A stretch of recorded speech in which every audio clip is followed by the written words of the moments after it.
question for you. Should companies be forced to publish the wages earned by their male and female staff? David Cameron believes it will help abolish unequal pay in the workforce, but some argue there's no problem to solve. Let's get more on this with writer and broadcaster Milo Yiannopoulos and journalist and author Nikki Hodgson. Ladies first. Nikki, what do you think? I think it's a great idea. It's brilliant that David Cameron's embraced this initiative, which I actually think came from Labour originally. It doesn't need to be a finger-pointing exercise. I think that's the main point to make. This is just a really good chance to look at how boosting women's earning power can boost the economy. You disagree, Milo? Well, actually, I think it's a great idea, but not for the same reasons.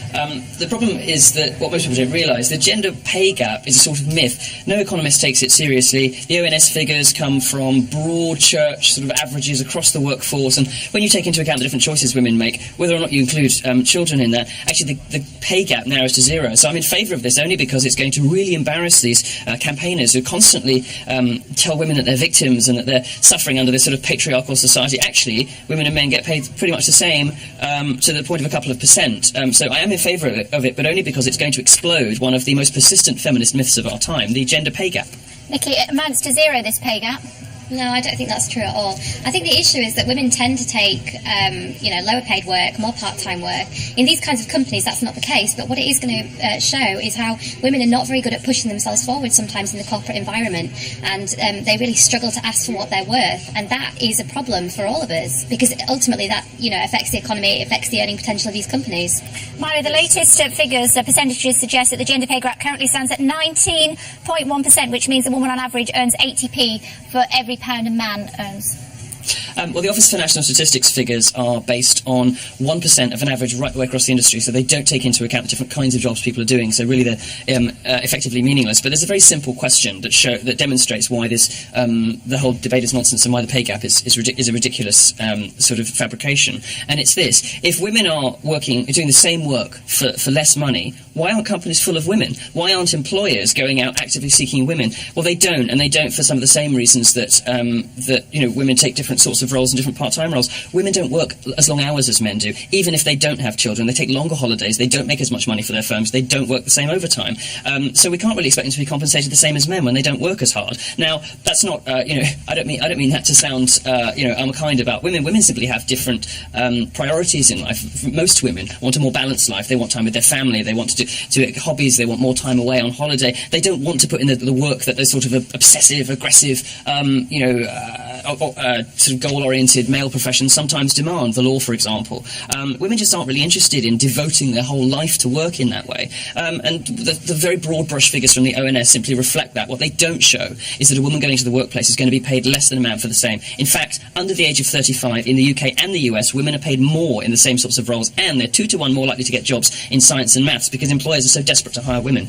Nikki's not generalising at all there about how hard women work. No, exactly. I think there's hundreds of women that won't be watching this programme because they're too busy working in order to argue with that point. I don't think that's true at all. What we really have is a social problem, a problem where we expect women to take the burden of family care, to care for elder relatives, and so as a result they often end up working less hard, as Milo puts it, because what they're doing is they're working second shifts, third shifts, caring for other people. What we need is a culture change to allow women to be able to work just as hard as men if they so choose, and that isn't happening yet. But what would be good about publishing these results is that it would pave the way for a conversation about how society is structured so that women aren't able to function as highly as men are in some professions. Oh, you were too gentle with him. Milo, are you suggesting for 1 second that I do not work as hard as my male colleagues? I take more time off than my male colleagues. Well, I think... and I am not in any way as committed as my male colleagues. I think, and I mean this in the nicest and most complimentary way possible, you're probably atypical in most respects as a sort of workaholic of either gender. You're probably not typical of women, you're probably not typical of anyone in the kind of work that you do. What I'm talking about is not, bashing women for not putting in the hours. What I'm saying is, in general, women look for different things from life, so they look to fulfill themselves to flourish in slightly different ways. Of course, if you look at the end statistics about pay, they're going to reflect that. That's not necessarily a problem. Now, when people lose the economic argument, they always switch to the social argument as your other guest just did. And unfortunately, the problem is that a lot of this is underpinned by this sort of constant victimhood complex that women are encouraged to buy into. They're given this victimhood script about, whether it's rape culture on campus or pay under the average, under the male average. And most of it's based on ridiculous sort of social science studies that don't stand up to the most basic scrutiny. Most of it simply isn't true. And I think the majority of women don't want to be patronised, don't want to be given special privileges, don't want to be given special dispensation. They want to go out to the workplace, be paid what they're worth. And of course, if they want to raise a family, they're not going to get to be CEO, or not going to get to to be a partner in a law firm. You can't have it all. You can't do all of these things. And what really sort of frustrates me, and I think frustrates a lot of ordinary women who find these sorts of debates a bit dull and a bit mystifying, is that there's some sort of somehow implication always behind the scenes that being that motherhood is a bad thing, and that it's a bad thing for a woman to aspire to raise a family and to be a mother. Actually, it's sort of one of the most extraordinary things that anybody can accomplish and anybody can do. But there's this sort of assumption that if you do that, then we've got to make sort of special dispensation when you go back to work and pay you more and give you all these benefits and whatever, rather than celebrating the unique things that women can do in society that men can't. You started off that answer, Nikki, by trying to compliment me and take the wind out of my sails. You have a go. Absolutely. I've got no time for that argument whatsoever. Women want to do many varied and amazing things for their lives. Motherhood might be part of that. But again, if that's such a wonderful thing to do, why are men not bending over backwards to take time off to raise their children? They're not, because the culture is not set up to encourage men to share the load of care. Women, even when they're married and working, do more domestic chores than men do. We've seen these surveys time and time again. And I think it's really insulting to say that women, might not be as inclined to work as hard or want different things from life. There are plenty of women who are hugely ambitious. Just look at the number of graduates that we have now. Women are outstripping men. They're getting better degrees.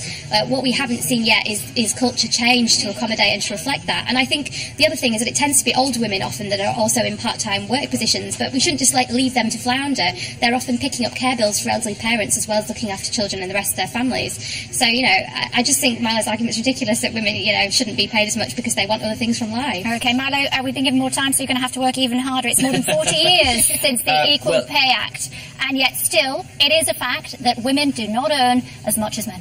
No, I'm sorry, it's not a fact. You can only say that if you take broad brush averages across all industries and all genders, and you can say the amount of money going to women is a bit less. It's not. I mean, for one thing, it's illegal to pay a woman less than a man for the same work. Interrupt him, Nikki. Go on. It's illegal to pay a woman less. If that's the case, then when these results are published, they won't reveal anything. They won't reveal any difference, but they're going to. That's the point. There you go. And David Cameron is encouraging it.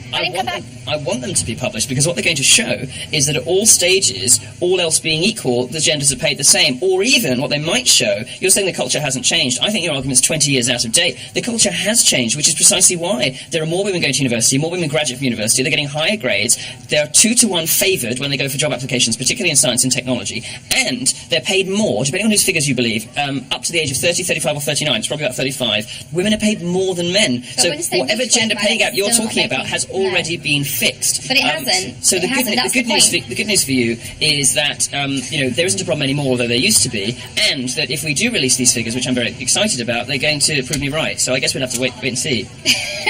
But that's not true. I mean, the point is the gap is there still, and older women in particular suffer more from it from younger women. We shouldn't just leave older women, to flounder, should we? Just because they were part of a generation where it was even more difficult for them to get on. I'm making a specific explanation about where these figures come from, and you haven't really addressed the point that I'm making. What I'm saying is that you can only create this gender gap when you take a broad brush across all genders, all sectors, all work. That doesn't reflect the different choices people make. And employers shouldn't be forced to pay a full-time salary to somebody who works part-time. You haven't come up with a solution to that, and you haven't addressed the problem with the figures, which is that no serious economist treats the gender pay gap as a problem to be solved. No economist thinks this is a problem because they realise what I'm explaining. Is that male economists or female economists, just to be clear?